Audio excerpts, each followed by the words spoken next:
This is Austin Saltzfus reporting for The Slate. If you ever walked around the city of Carlisle, you may have seen the name Molly Pitcher on several historical markers and even a local brewery. To learn more about who Molly Pitcher was and the meaning behind her name's presence in town, I spoke with Shippensburg University history professor Dr. Stephen Berg. The big thing about Molly Pitcher is that we know that there's a couple of women who were named Mary or Molly or Margaret who we know served and did some of the things that Molly Pitcher is associated with, but it's really hard now, 200 years later, to try to know precisely, who was Molly Pitcher? Was there a single Molly Pitcher? And I think what historians have really come to think about in terms of Molly Pitcher is that there probably wasn't a Molly Pitcher, but there were probably lots of women who did similar things who were with the colonial army during the American Revolution. And while we can identify some of those as, people who have been identified as, Molly Pitchers, there's probably a lot more of them, and their stories have been combined over time. After learning how there have been many Molly Pitchers, I wanted to know exactly whose influence I've been seeing around town. Mary Hayes, or Mary Ludwig Hayes, she's someone who's very well documented in terms of what she did, and she was Mary, which calling Mary's Molly was very common in the 18th century.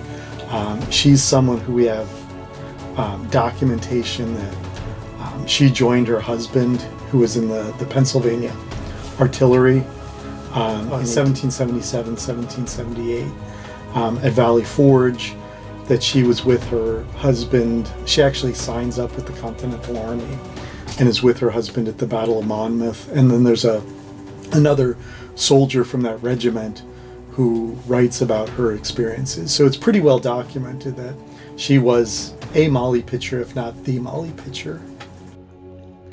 As Dr. Berg explained, Mary Hayes was not alone in contributing to the Continental Army through one means or another.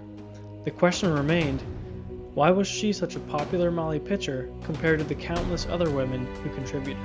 It's sort of legend, but it's also, there is documentation on it that her husband was in the Pennsylvania artillery. 1777, he's at Valley Forge. 1778 is the Battle of Monmouth, which is in New Jersey. It's near Philadelphia. And during the battle, it was a hot summer day. She is bringing water to the troops. She's also bringing water to support the artillery and cool down the cannons. And her husband is either wounded or collapses from heat exhaustion, and she steps in and begins helping out with the artillery. And there's one of the other men who's serving with the Pennsylvania artillery wrote a memoir after the war and describes that she was there. And at one point she's sort of reaching for equipment for the artillery, and actually has a cannonball go right between her legs, and it hits her dresses and her petticoats, but does not hit her at all. After hearing Berg describe how women served crucial roles in the Continental Army, I was curious if the stories of women like Molly Hayes continue to influence women in the military today. So yeah, when you're talking about, today we're still having discussions about, women in combat, women in the military, and being able to connect it to that longer tradition is really important if we want to, accurately understand, what the role of women has been in military history, and especially U.S. military history.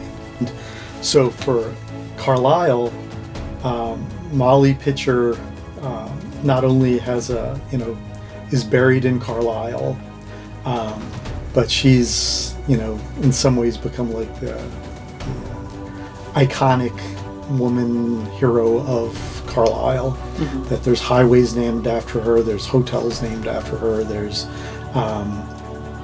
that I think she's someone that the Carlisle community really, latches onto, and has some hometown pride about the fact that she had that Carlisle connection.